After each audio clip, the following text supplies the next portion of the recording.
কৃষকের দুর্দশা, বাংলাদেশের কৃষকের মুখে হাসি ফোটানোর জন্য ঘোষণা দিলেন কৃষক এই কার্ডে সার পাবে, বীজ পাবে, সেচের তেল পাবে এবং কীটনাশক পাবে, সেচের জন্য যা কিছু প্রয়োজন সবকিছুই পাবে, এমনকি স্বল্প সুদে ব্যাংকের লোন পাবে।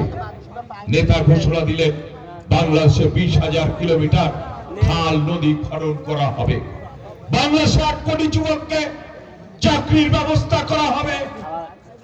এইভাবে ভেবেছিল এই দেশটাকে নিয়ে, বলেন কে ভেবেছিল? জিয়াউর রহমান।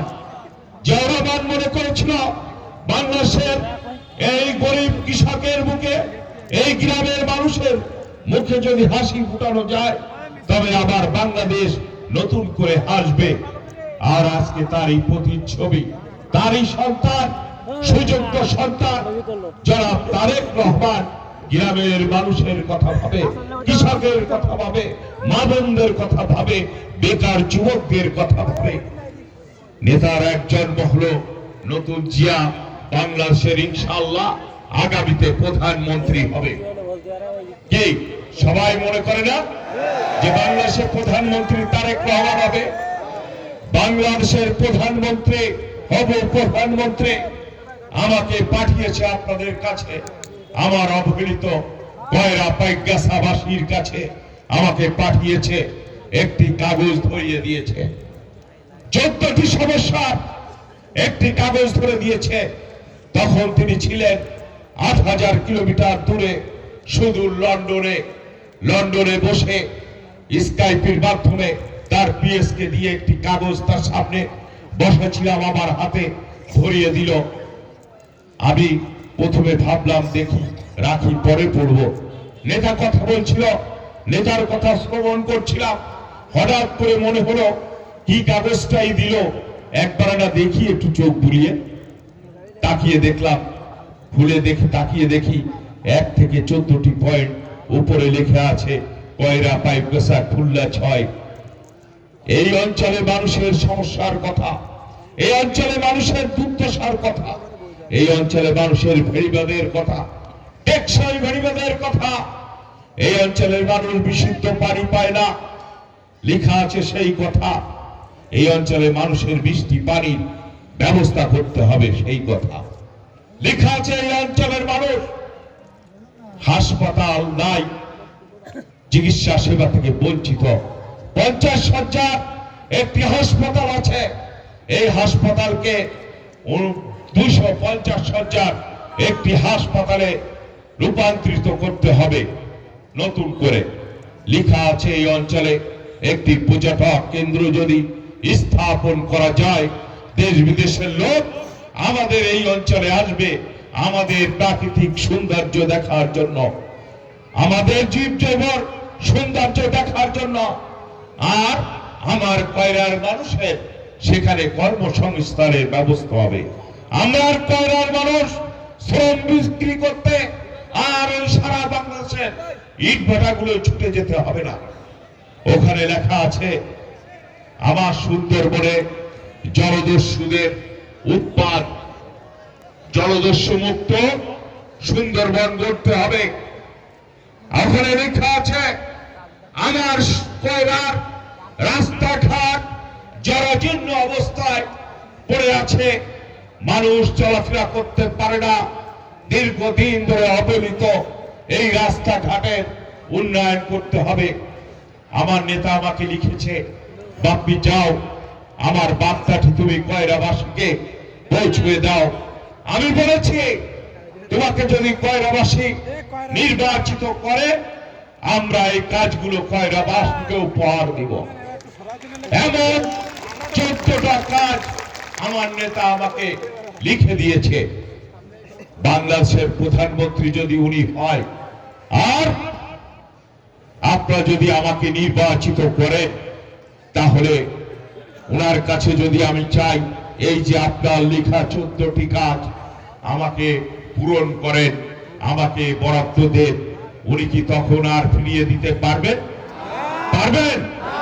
তাহলে কয়রাবাসী চায় না উন্নত হোক, কয়রাবাসী চায় না উন্নয়ন হোক, আমরা চাই উন্নয়ন হোক। আর বিরোধী দলকে আপনারা ভোট দেবেন। যে প্রধানমন্ত্রী হবে বাংলাদেশের তারেক রহমান, বাংলাদেশে বিরোধী দলের এমপি কয়রায় উন্নয়ন হবে? উন্নয়ন হবে? বরাদ্দ পাবে? বরাদ্দ পাবে না, উন্নয়ন হবে না। প্রিয় কয়রাবাসী, আমি কথা দিয়ে যাচ্ছি, আমি কয়রাবাসী বাইকাসাবাসীকে ছেড়ে যাব না। আপনাদের পাশে এসেছি আপনাদের উন্নয়নের জন্য, আপনাদের পাশে থাকার জন্য। আমি আপনাদের ফেলে কখনোই যাব না। আমার পিতা ছিল একজন স্কুলের প্রধান শিক্ষক। আমি একজন প্রধান শিক্ষকের ছেলে। আমার বাবা আমাকে তার আদর্শ দিয়ে লালন পালন করেছে, বড় করেছে। আমি আমার পিতার আদর্শটুকু ধরে রেখেছি। আপনারা দোয়া করবেন আমি যেন আমার পিতার সেই আদর্শ থেকে কোনোদিনই বিচ্যুত হই না, কোনো পথেই যাই না, এবং আপনাদের পাশে থেকে এই এলাকার উন্নয়নিত এই অঞ্চলের উন্নয়ন এবং মানুষের সেবা করতে পারি, সেই সুযোগটুকু আমি কয়রাবাসীর কাছে চাই। একটিবার পরীক্ষা করতে হবে। আমি রূপসার শিল্পতলার ইউনিয়ন পরিষদের চেয়ারম্যান ছিলাম দীর্ঘদিন। আমি দুইবার বাংলাদেশ গভর্নমেন্ট থেকে শ্রেষ্ঠ চেয়ারম্যান হিসেবে স্বর্ণ পদক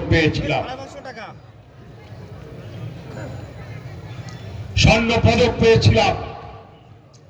উন্নয়ন করেছিলাম বলে এটি সম্ভব হয়েছিল।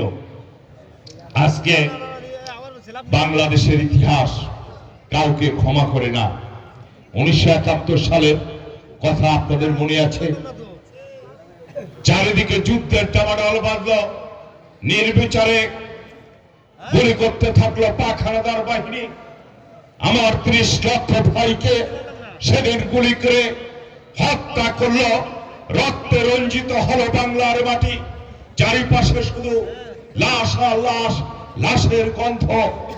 পাকিস্তান থেকে এসে বাংলাদেশে কোনটা মুক্তিযুদ্ধের বাড়ি, কোনটা মুক্তিযোদ্ধাদের ক্যাম্প, কোনটা আবার হিন্দু ভাইদের বাড়ি, ওরা কি চিনতো?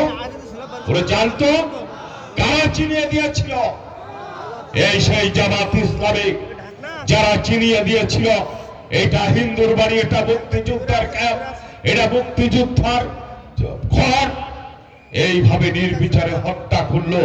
শুধু তাই নয়, আমার 3 লক্ষ মা বোনকে, ও সেদিন আমার সুন্দরী মা বোনকে ধরে ধরে পাক হানাদার বাহিনীর ক্যাম্পে ওদের মনোরঞ্জনের জন্য দিয়ে এসেছিল। আমার 3 লক্ষ মা বোন সেদিন ইজ্জত হারা হয়েছিল।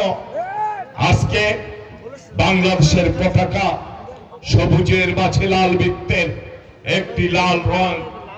এই রং তো রং নয়, ওটা আমার 30 লক্ষ ভাইয়ের রক্তের চিহ্ন। ওই রক্ত যখন আমরা দেখি, আমরা ওই রাজাকারদের ক্ষমা করতে পারি না। ওই রক্ত বড় করিয়ে দেয়। 71 সালে আমার 30 লক্ষ শহীদ ভাইদের কথা, আমার 30 লক্ষ মাকে সেদিন সন্তান হারা করেছিল। আমার 30 লক্ষ বোনকে সেদিন ওরা বিধবা করেছিল।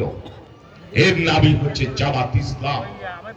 আমরা আগামী 12 ফেব্রুয়ারি ব্যালটের মাধ্যমে জবাব দিয়ে তোমাদের প্রত্যাখ্যান করে বুঝিয়ে দেব আমার ভাইয়ের রক্তের সাথে আমরা বেইমানি করতে পারি না। আমার ভাইয়ের রক্তের সাথে আমরা কখনোই বেইমানি করব না। ভালো থাকবেন কয়রাবাসী, সুস্থ থাকবেন। আমি আপনাদের চিরদিনের সঙ্গী হতে চাই, মৃত্যুর আগ পর্যন্ত কয়রাবাসীর পাশে থাকতে চাই। সকলে ভালো থাকবেন। ধন্যবাদ সকলকে। বন্ধুগণ, এখন সামনে বক্তব্য রাখবেন